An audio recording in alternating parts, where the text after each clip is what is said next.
off so I can hear you. I'm absolutely going to take it off. Great. But there's this thing of me putting on a jacket and taking on a mask at the same time. And earrings. So, yeah, earrings, glasses, and over-ear masks. Very complicated these days. Yeah, I guess. Yeah, I just put the mask on after everything else is on. Right. So you don't have to worry. I'm going to come in the center. Good morning. Good morning.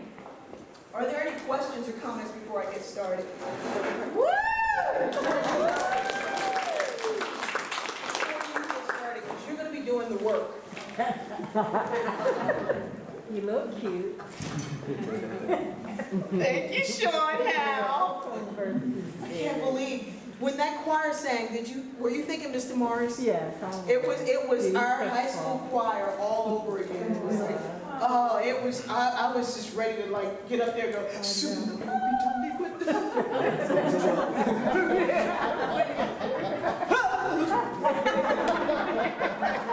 I was all in it. I was in it. Story. I love the power of story. So at the beginning of the pandemic, in fact, I went to an event last night. Oh, thank you. I don't know how you went down those steps and came back. But I am one of those people who feel a little bit naked without you. There you go. And so, yeah, I feel a little bit. Ooh, thank you, Cheryl, for being here. I'm going to take a chair for a minute. I have MS, and some days are better than others. And I was traveling a lot this week and didn't sleep a lot, and sleep is required, rest is required, lack of stress is required for anything like that. So at the beginning of the pandemic, I had gone to this company to do a presentation right before the time. We'd gone for this presentation, drove. We knew not to fly because a corporation, a foundation, a really wealthy foundation that does work to bring fine arts to inner city kids, said they're not letting any of their consultants fly. And I don't know about you, but when rich people say don't do something, I kind of go, oh, okay. So if they were concerned, I was like, okay. So we got in the car, drove the 7.5 hours to Fort Walton Beach, Florida. And these people kept saying, yeah, we're having it. No, it's not going to be canceled, we're having it. And they're like, yeah, we're having it. It's just not going to be canceled. And then they called us down next morning, they were like, we're not having it. And we got in the car to go back, and I said, nobody knew what everything was. It was novel, right? It's called novel coronavirus. So I said, okay, well, let's stop and get some cash in case we need anything. So we're at the teller, and there's a woman, and she's like afraid of me. And I'm like, lady, I can't run if a dog's chasing me. You don't have anything to fear. But she's afraid. And she told me she saw on the news that she needed to be worried. And so I stepped way back from her, and she did her transaction. But it wouldn't leave me alone. She was so afraid. She went to her car, and she couldn't take off. She was just frightened. And I went over, and I tapped on the side of the car. I didn't want to frighten her too much.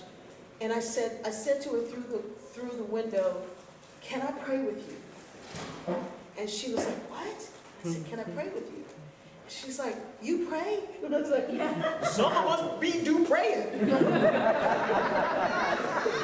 And so she rolled down the window, and I found out that her husband had died a few months before, and they had just moved to this area. She didn't know another soul. And all she had for company was the news. And it wasn't the channel I watched. So she was really in fear. And I said, okay, this is what we're going to be up against. This is a time we can become divided or united. So I prayed with her, and I gave her my phone number, and I said, if you need anything at any time, call me. It's a long way down here, but if I have to drive down to get you, to bring you back to Savannah, we'll do it. We're that crazy. She cried and said, I wish I could find a church like yours. And I said, I know, right? And I told her, I said, I didn't grow up Episcopalian. And I have a friend who invited me every time she saw me for 5 years. And every time she invited me, I'd say, look, a monkey. I didn't want to have anything to do with church. Church was like this really fine guy with bad kids. And either you are their father, or and you're a bad father, or these are not your kids. And I didn't want to have anything to do with it. This woman would not let me go. She just kept asking, kept asking, kept asking. If you ever meet somebody who you know would benefit from this kind of belonging, don't give up on them. Because for 5 years, she invited me to church. Her name is Celia Dunn. She owns a Sotheby's Realty in Savannah, Georgia. So we were not the same people. Not at all.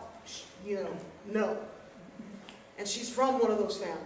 I'm like, oh, darling, you've got to, you're going to love it. I was like, hey. So I finally go to get her to leave me alone. And I go the very first time. The guy I was seeing at the time said, oh, you finally going to the church? I said, yeah, and hopefully she'll leave me alone. So I leave church and he calls me. I'm in the car driving home. And he said, well, what did you think? And I said, I got to go back. He said, oh, you drank the Kool-Aid. I said, it was tasty. I said, well, I got to go back because there's this church. It's the oldest church in Georgia. You know, it's high church. I never really participated in an Episcopal church, but I felt such belonging. And I could, well, the choir sounded like the choir we grew up with in all-black inner-city school. It sounded like the same choir. That was the kind of music I was raised on. But there were all these other things. I didn't know the difference between the blue book and the red book, and the standing and the kneeling and the sitting. And I was like, what are these people doing? And somebody said, that woman's 90. I was like, how do I get down there? And so I thought, well, okay, I got to figure this out. So I didn't join anything for the longest time. I just kept going. Just kept going and watching people. I'm a sociologist. We look for patterns of behavior. We start studying folks. And I was like, And they'd say, come to the coffee hour. I was like, no, I'm not here for that. I'm not trying to join anything. I'm not trying to belong. Just trying to figure y'all out. Because you are the shiniest white people I have ever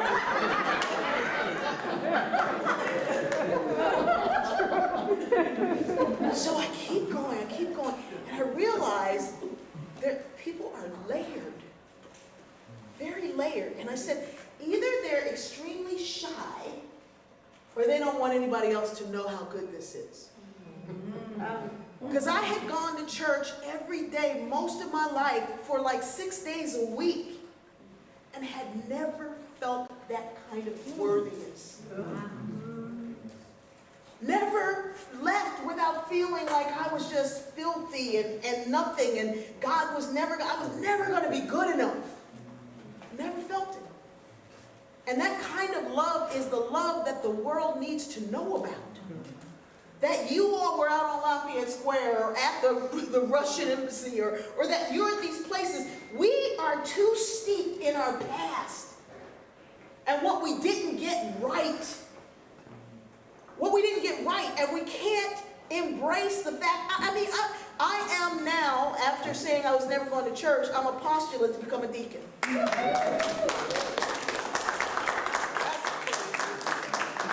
I'm like, what? I'm too old for this, Jesus.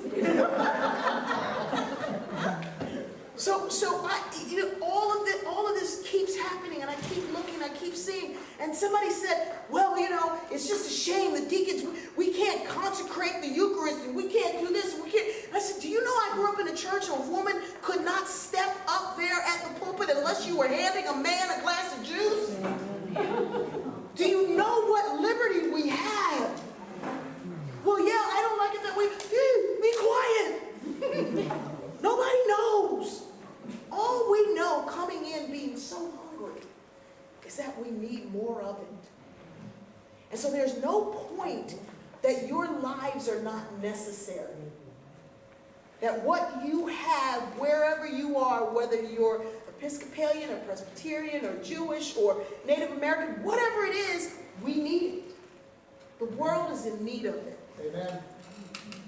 But we don't talk to ourselves and we don't talk to one another.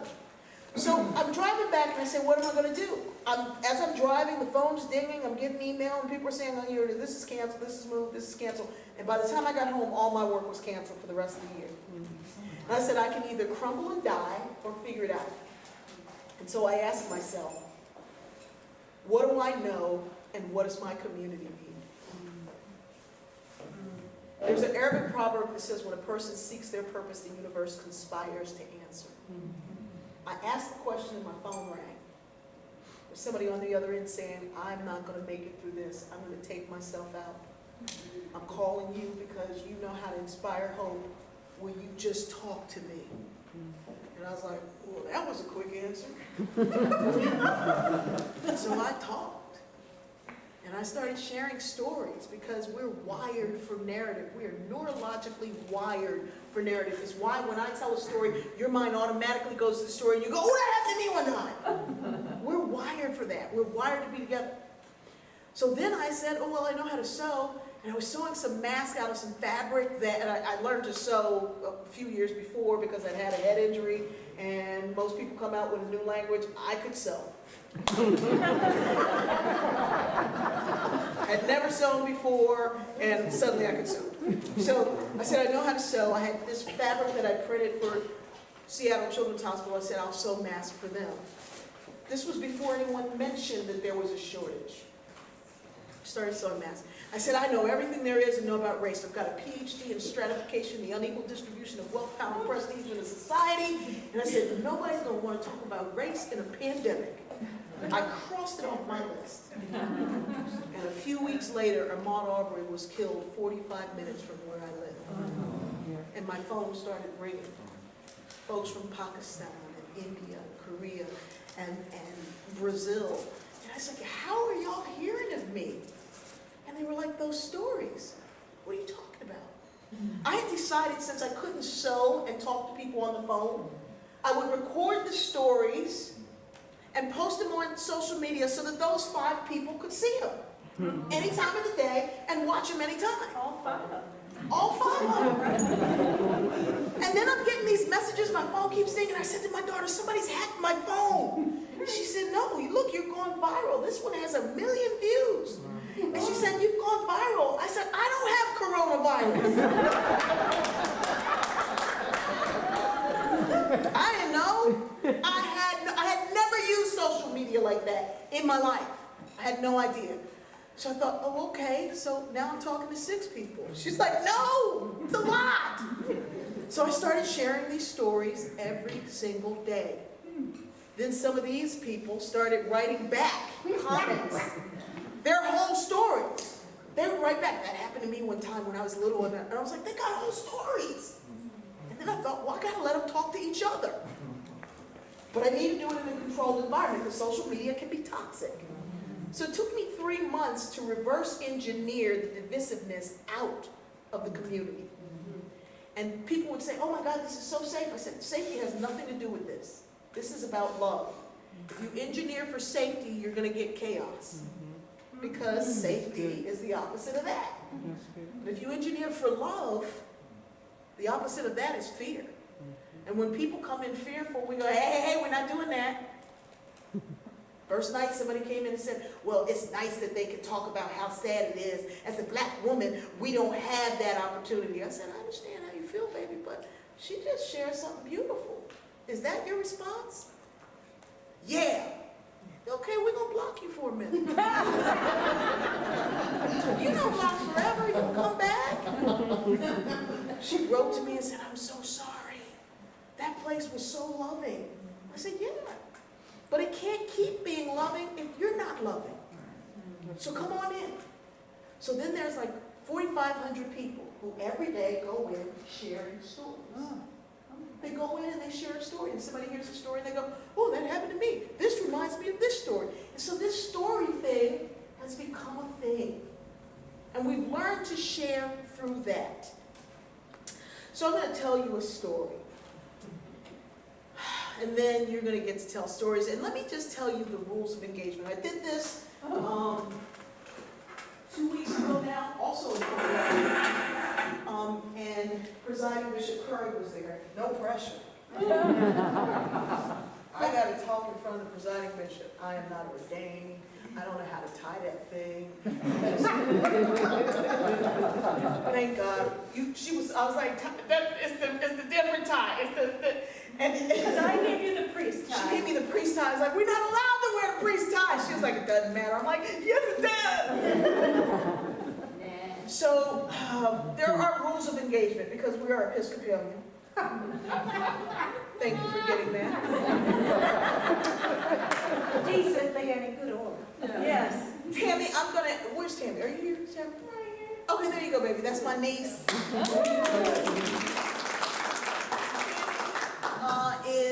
Is getting her Master's of Divinity at Yale.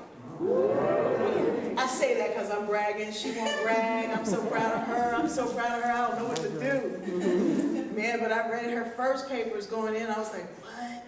You could have come to me.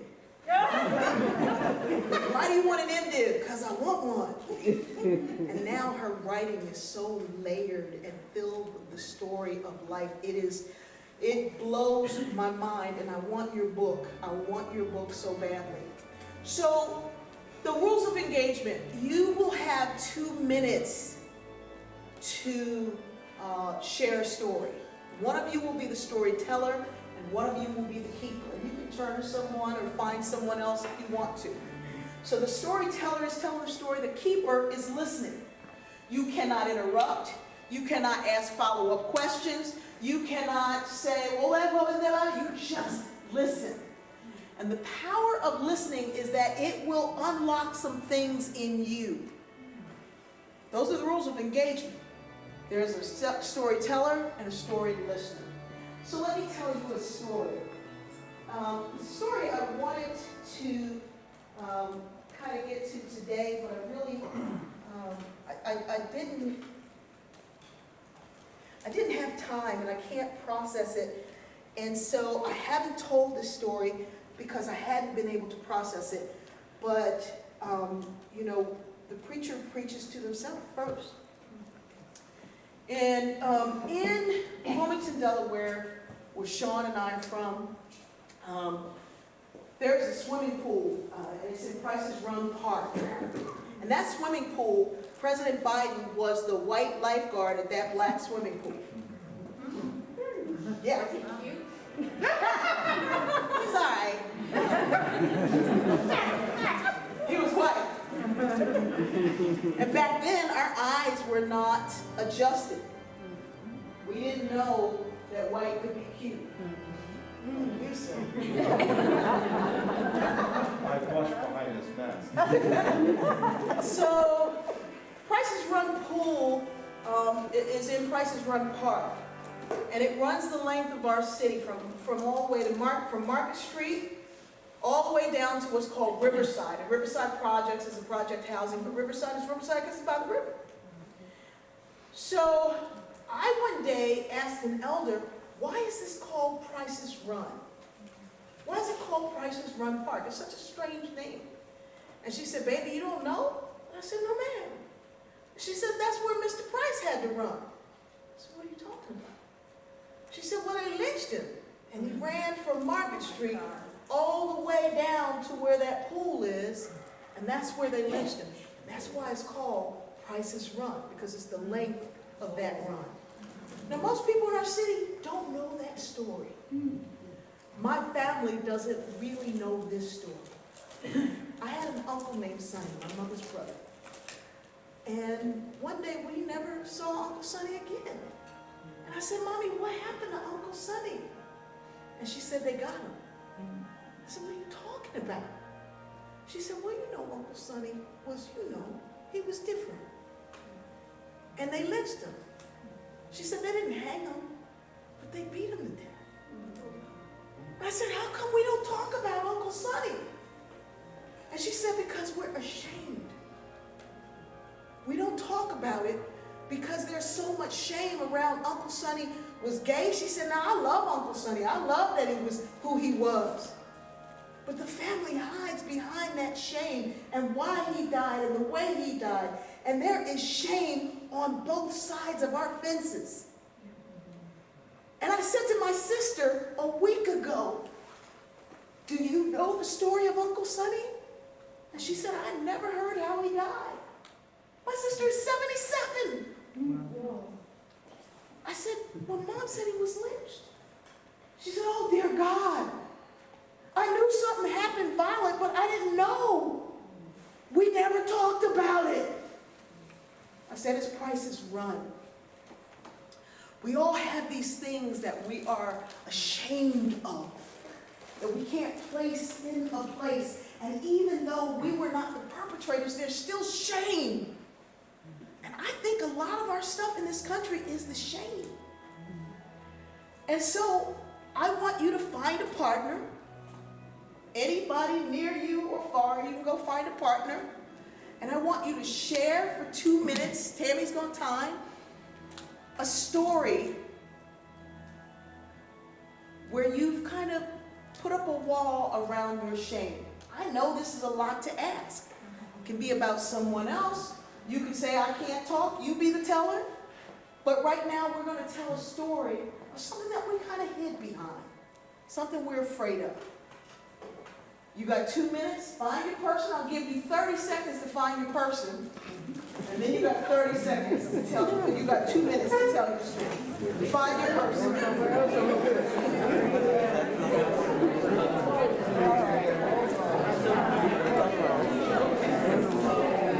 your person? You have your person? Yes, we can have our person. We got that far. You need a person? No.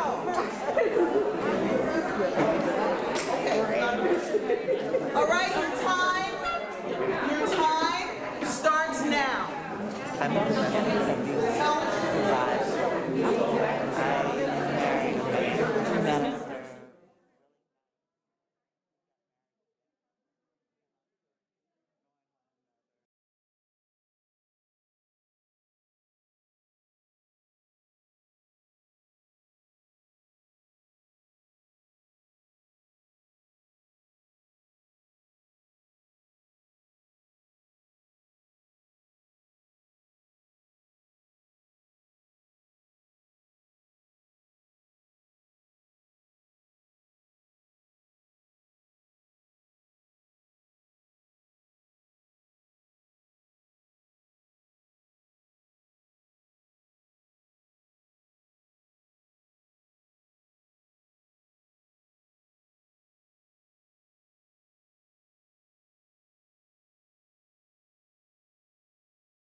It goes very, very fast. Now you see why only one person is supposed to be talking. And I saw y'all both talking. Just like you did, I love y'all. The rest of these, that's because you're not cradle Episcopalians. The rest, I'm just kidding. I'm just kidding. We follow, let the rest follow. Yeah. This corner. Okay, good. Okay, so without telling the story that you heard or told, give me reflections from hearing the story. Without telling the story you heard. Talk to me. Yes? What I heard is and our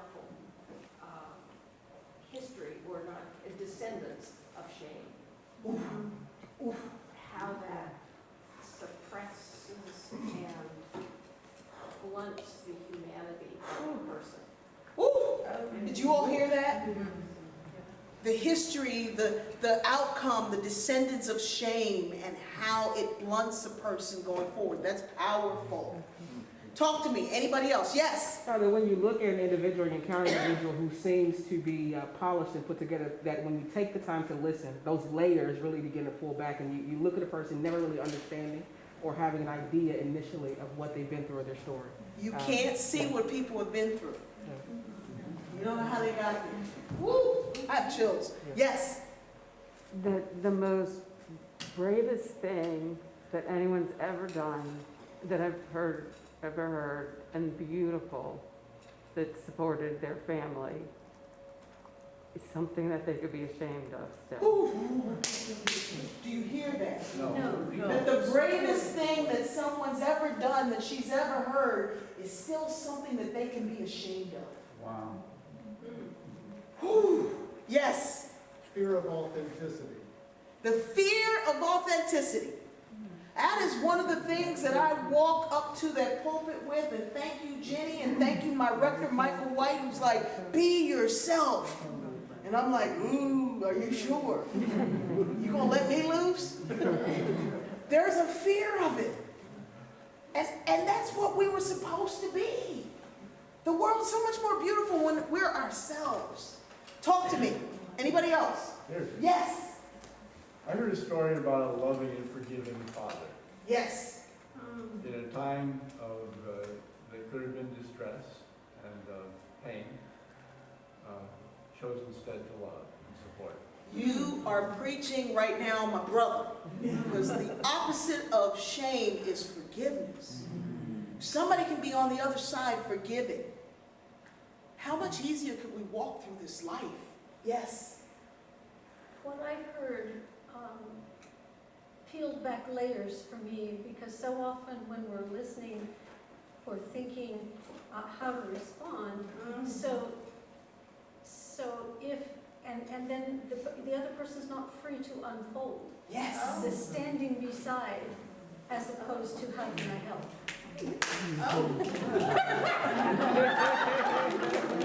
You are tapping into the magic. Go ahead, my sister. So we're going to go into the next story, and you don't get to, the person who was listening doesn't get to answer the same thing. Because usually, when you're listening to somebody's story, you're listening for how you're going to answer. But if you do what she just said, you enable that person to really give you what it is that you are seeking. We were made this way. God made us neurologically to do this.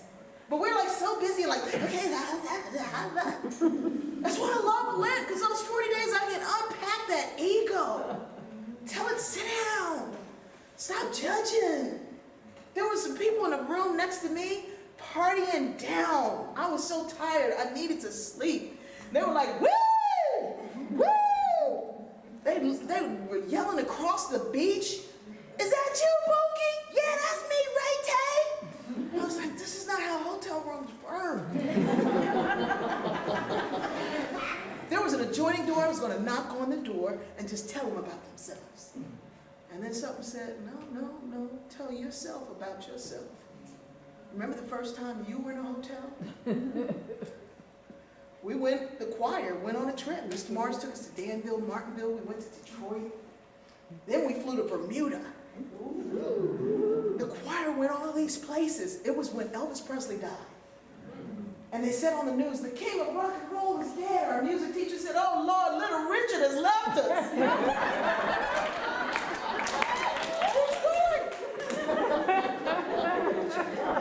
All of that came rushing back before I knocked on that door. Because I know we were in that room going, look at the little soaps. Look at the little shampoos. Look at the, ooh.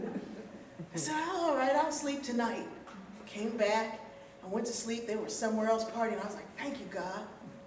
I laid down. An hour later, I heard them, woo!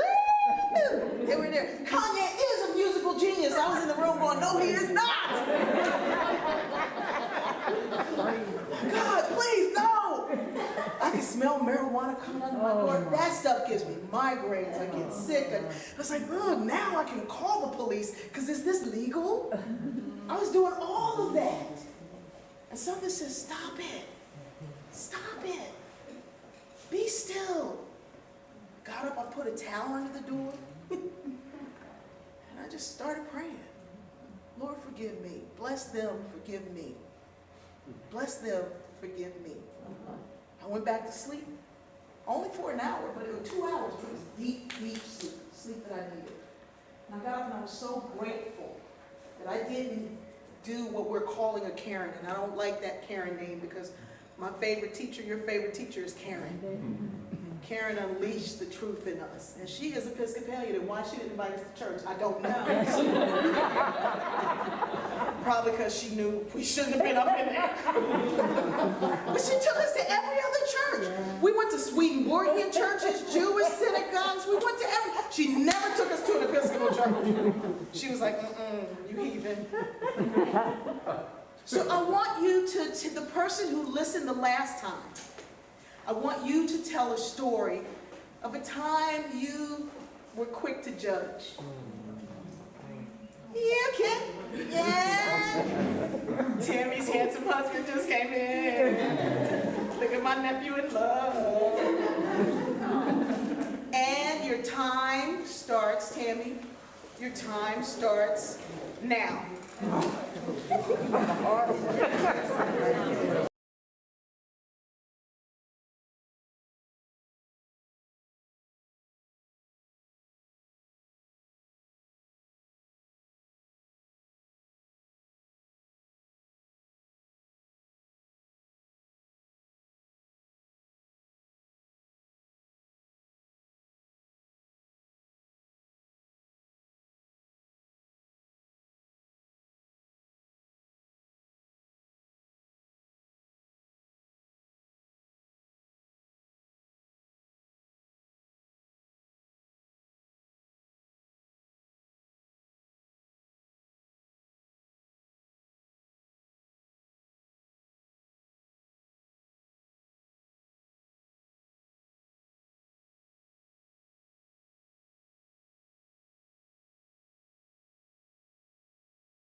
That is time. That is time. Those 2 minutes go fast. And you hear the topic and you're like, I don't know. What am I? No. And then you're like, I didn't that. And the other person is like, this. Okay, observations. Talk to me. Observations. Yes. Don't let the judgment of others transform you, let your vision of yourself. Please say that again. Don't let the Pull your mask down and say that. This is don't let the important. judgment of others transform you. Let your vision of yourself transform you. Good. Write that down. See, ain't even no need for me to say nothing. I'm gonna just stay here like this. That's powerful. Good. Observations. Yes. Witnessing someone being vulnerable to share something not so positive about themselves. Yes. The witness of vulnerability. Where are we in this? We keep demanding that people be vulnerable, but will we be the witness to it? Because it requires that. Beautiful. Talk to me. Just that part of that is that being vulnerable with each other is so connecting. Yes. It is so, it helps you see the humanity, it helps them unfold, it helps you see something deeper than what's inside, but it is deeply, it's belonging. That's exactly what it is. It is bonding in ways that coffee hour can't be. Could be, Should be. could be, Should be. should, I hear you, my sister, but like, Put up a question and walk in and dare to answer. It really could be. It doesn't take long. But we just are on the surface because we're afraid. And I don't think we're afraid to hear somebody else's story. We're afraid that that story will make us hear our own. That's what we're afraid of, going into the wilderness. Any other observations? Yes? That judgment can stop you from connecting to something really good for you. Judgment stops you from connecting to something that's really good for you. Or someone that you need. I did this in the church in the town that I live in. It's actually 2 miles from my house. I don't go to that one because nobody at that one invited me. Had they, I'd have been Episcopalian in Richmond Hill. hey, she got on a plane and flew here because I invited her, so. That's all it takes. So I go to this church and I do this workshop with them there, and they were like, we've been going to church together for 40 years and we don't know these stories. There was a man there whose father built the bunkers in Europe during World War II in England. And another man there whose father was a chief in Nigeria, and those two were the only ones who knew those stories. No one else in the congregation knew those stories. You have to stop. It bonds you in ways that other things do not. Any other observations? Yes? Well, You are so fabulous. Look at you. Look at you. Yes. I have something to say, lady. Okay.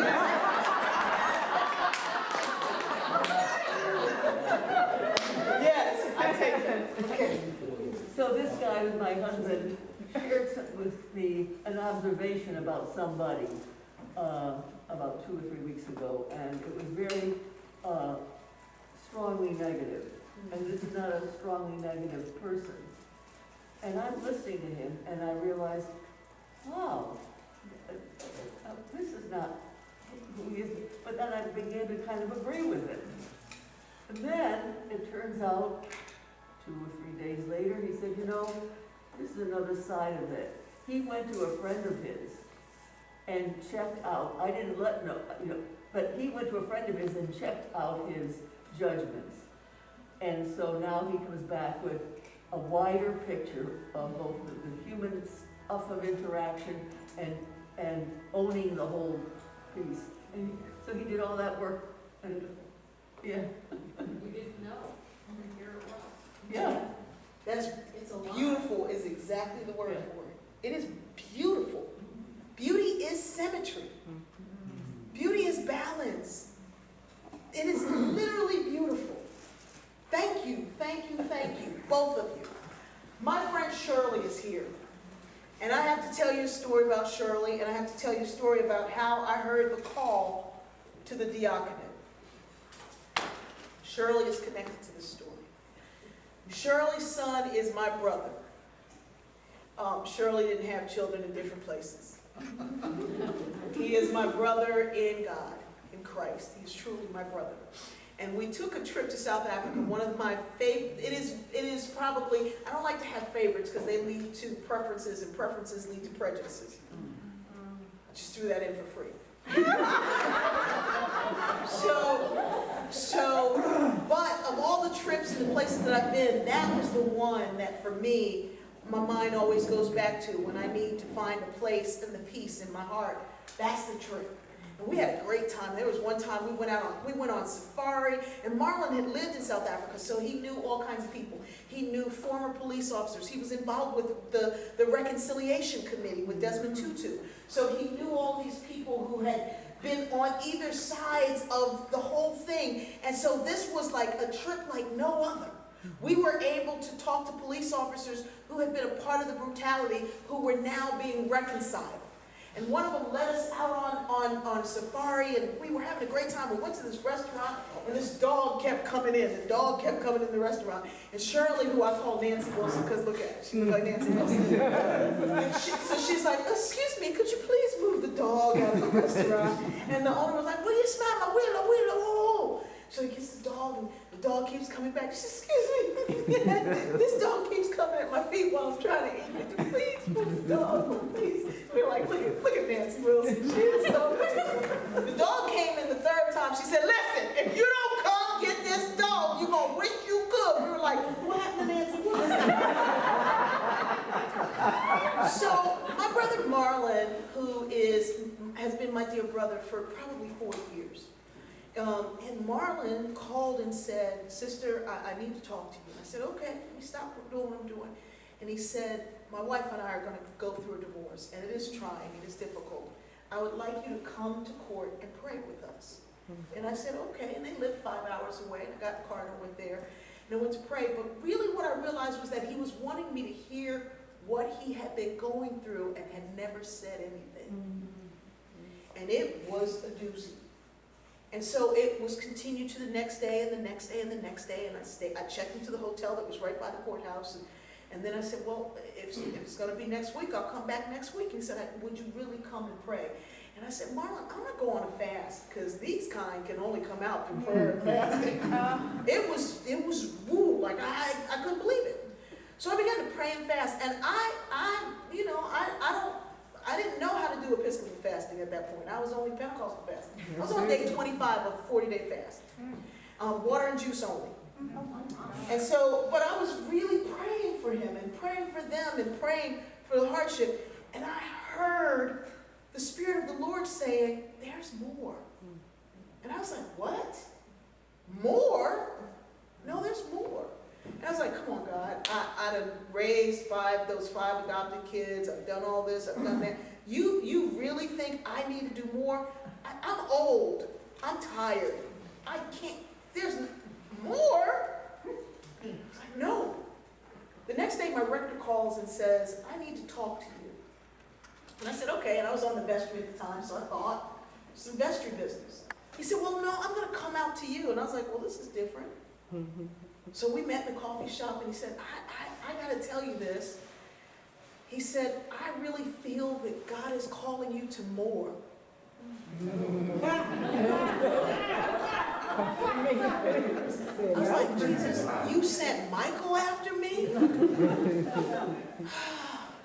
And he said, I've only talked to my wife, so if you decide no, then don't worry about it, because nobody else will know. I won't say anything to anybody else. But I really feel that God is calling you to more, and I think there's some ordination here for you. Oh. And I had known this at this point, but I was like, that's the devil. I'm going to keep fasting.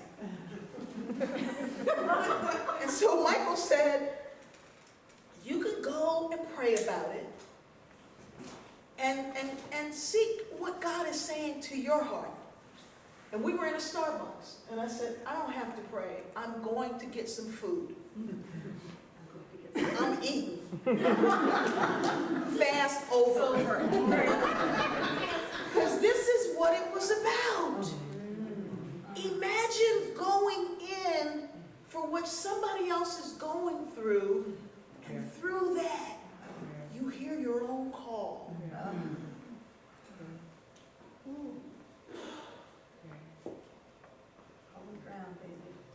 Yeah. So I need you to tell a story. We're all called. We're all called. I need you to tell a story about a calling that you have to more. It doesn't have to be holy orders, but it's more. I wrote this book, I was talking about it last night. I thought I was writing a spiritual book, but it won Best Erotica. Not even kidding. And there's a character in the book who says, if you're not dead, you're not done. And even dead don't mean done. That's right. And too often we think because we're older that we're done. But we're not. And so I want you to share a story, and this is a story, well, let me just do that. This is a story that you've got 2 minutes to tell a story of knowing that you're being called to more. What is that more? It could be sewing, it could be crocheting blankets, it could be prayer, it could be dancing, it could be skiing, whatever.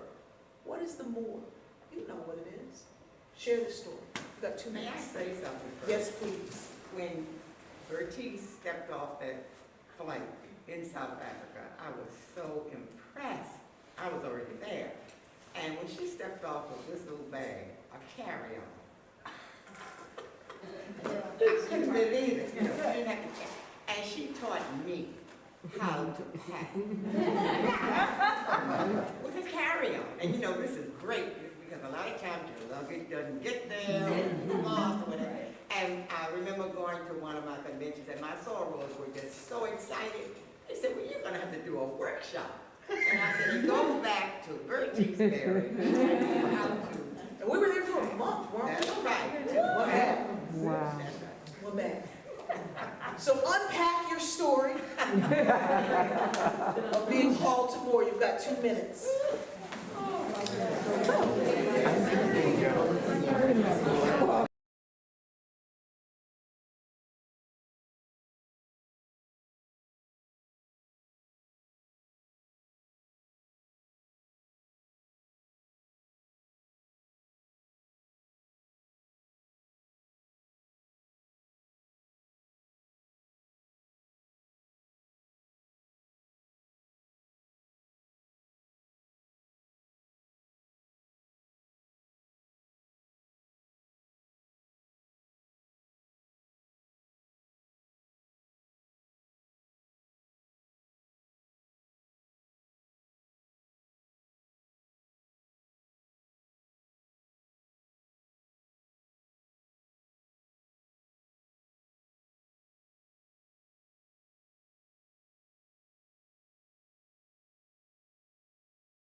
That is your time. That is your time. Before you leave, I don't know if you know of the writer A.J. Burdell, but she is here with us. Right? If you don't know A.J.'s work, you find it. Burdell. Yeah, right? Observations. Observations from the story you just heard of more. I love you. Yes. Sometimes the more isn't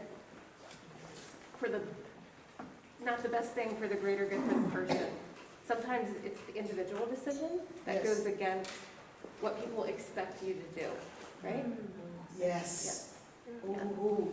The parallel between when we started at the beginning talking about the difficulty of shame and the shame of being authentic, I think is what someone said, right? But also this feeling of unworthiness around being called to something else in a particular season of life, right? Was really powerful. Woo! Yes. Anyone else? The calling almost automatically engenders this I'm not worthy, I'm not enough. Yeah. But the commitment to walking into the call unpacks hidden things that we didn't know were there. Yes. And it requires an invitation. It requires an invitation to a person who's not yet ordained to share your pulpit. That's brave. Yes. Sometimes you're called to do something you won't do. Yep. You'll never live it out Yep. for many reasons. You better preach. You just won't. You Yeah. just won't live into that. Yeah. Because there's not enough time. And that's okay. And that's okay that there's not enough time. Your legacy is not what you leave when you die, it's what you leave when you leave the room. It's okay. As an extra bonus, the person who was listening will now share their story of more. But see, if I told you, you'd have been listening for what you were going to say. So you get to answer the same question. And your time starts now. So my story.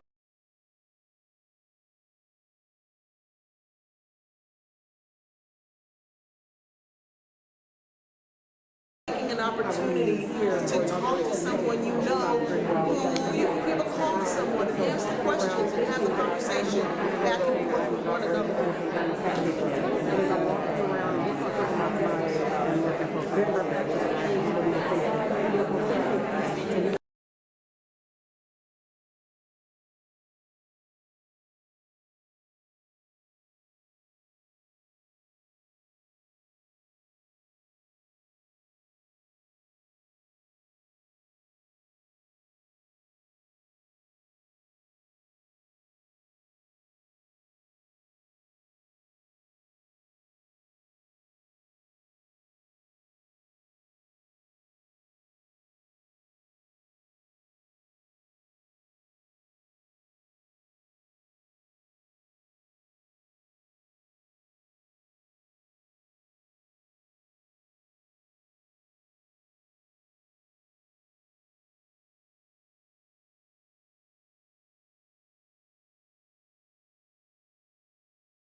That is time.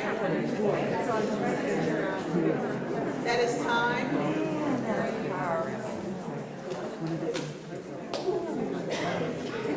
I should say to you, typically when we do this, there are two circles of chairs, one on the inside facing, and the center, the people with more mobility move.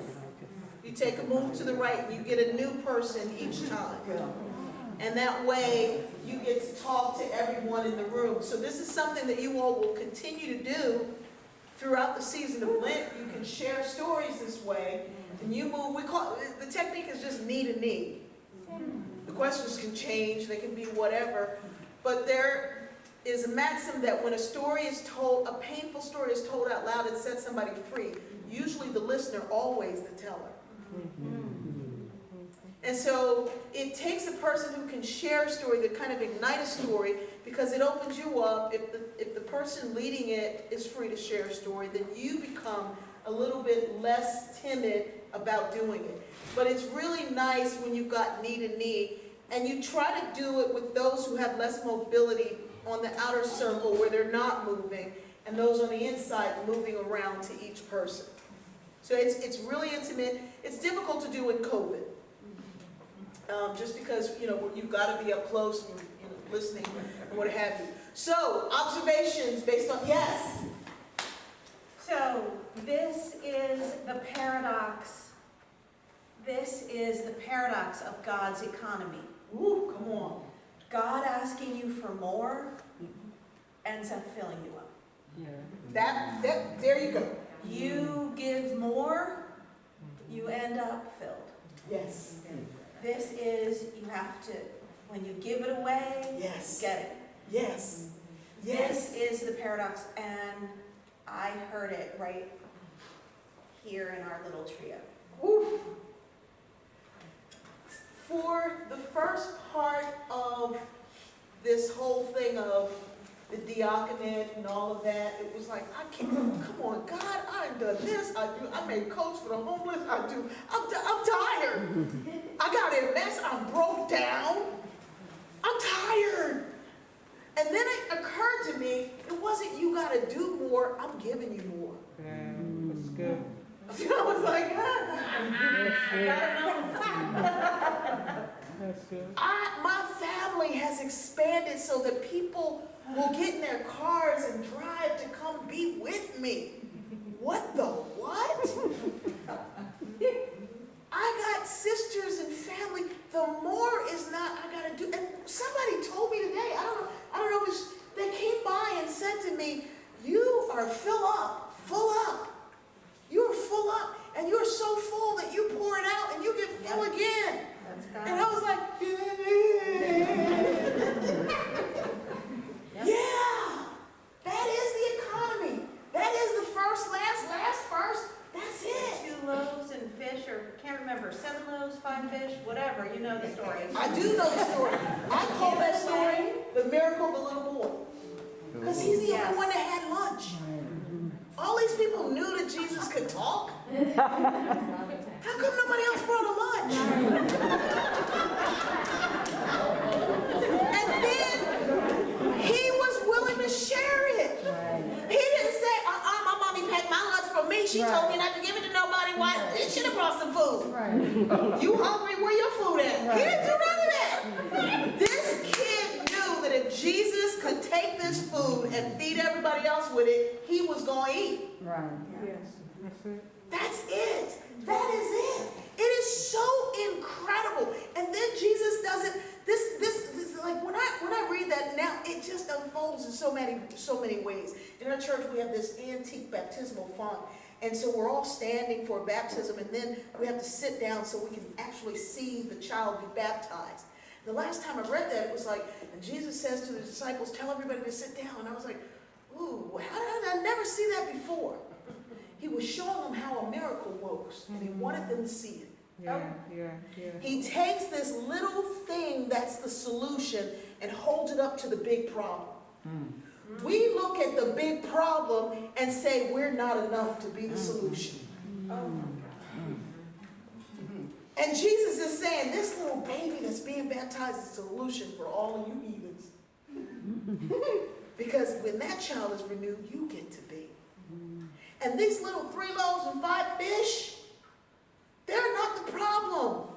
They're the problem. 5,000 people, this is the solution. God gives the increase. We're always enough when we can think of it like that.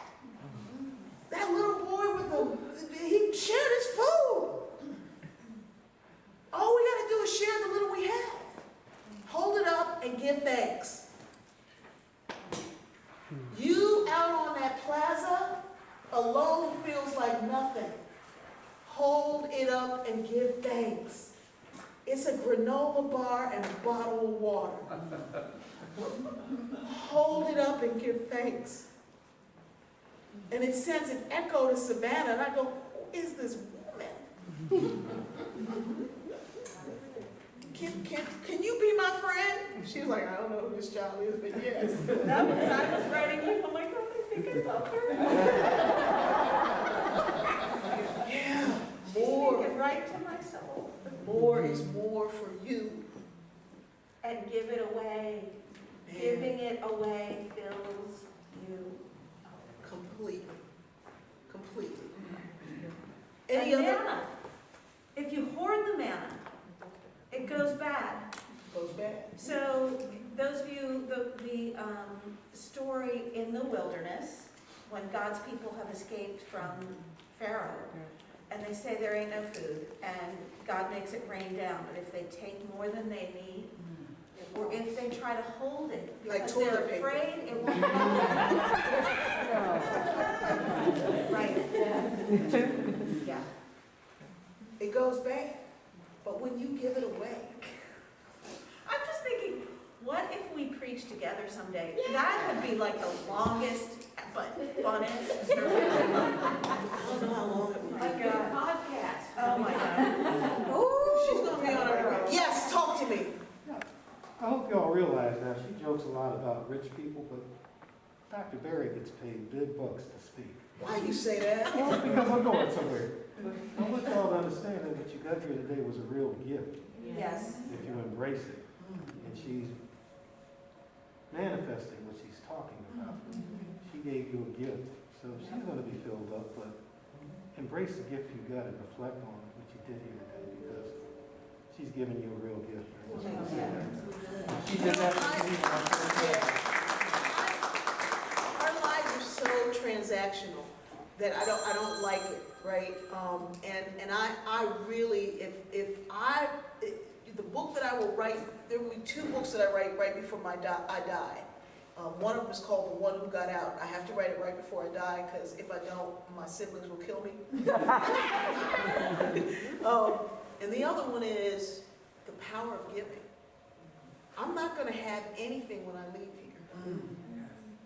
I'm giving it away. I'm going to make sure. It doesn't, I have a manager who handles everything, because I'm like, no. When Jenny called, she was like, well, we have an honorarium. I said, I am going into this thing determined. I said, if you want to give something to our diocese, you can, but I'm going into this thing determined that I will never take anything from our church. That I only come to give to us. And God's going to have to figure it out. Because when you start preaching, corporations don't want a preacher. And so, they'll be like, yeah, no, we hear you're religious. Can you talk without being religious? I never have. I just don't recite scripture and verse.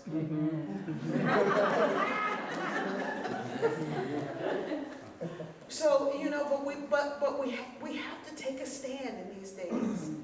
Any other observations or comments or anything? I hope you continue in this. I know this is a longer coffee hour than you typically have. I know there's a concert that you're coming to. Take some time during Lent to ask some questions and then just listen. And let that unfolding that you heard about today, that you experienced, let it happen. Let people give you, because every morning when I get up and I listen to the stories that these folks have left on the page, I can't not do this, because it is such a blessing. There's a man in our story group who has been out of fellowship because of shaming. And he wrote to us recently and said, will you all turn off my commenting privileges? He said, I'm in the last stages of cancer and I'm dying, but I've got dementia and my mind is doing some crazy things and I don't want to say anything to hurt this beautiful group. So will you turn off my commenting privileges? And my other niece, Latoya, who's in charge of moderating, she said, well, I'm going to leave you the opportunity to leave a hug or a heart or a like. She took away the laughing and the man emoji. You'll have that opportunity. He said, well, that's good. He said, the doctor said, I've got days to live. But I want to continue to listen to the stories, but I won't make it. And he said, you are my family. You all are my family. I left church, the shaming. My husband and I, we are all we have. But I thank you for the work you're doing. And so I went on and I said, I just want you all for the next few days to sing some songs, share your puppies. If you got goldfish, tell a story about your goldfish, do a dance, read a poem, go outside. And for days, they didn't know what they were doing. These were acts of prayer. They didn't know why. People were dancing and singing badly. Somebody went out in the snow and made angels. Somebody else had their dog running around a tree. It was like, this is for you, Timothy. People shared poetry. I'm out in my garden. These are my flowers. These flowers are for you. People shared songs. And then he wrote back in the middle of the night, can I get my commenting privileges back? I said, yeah. He came in and said, I was dying of cancer. I had days. The doctor says I'm now well enough to have a procedure. I've been given 3 months to 3 years now. I don't know what this will mean, he said, but in the last 5 days, I've had more affirmation than I've ever had in my whole life. I felt more belonging than I had in my whole life.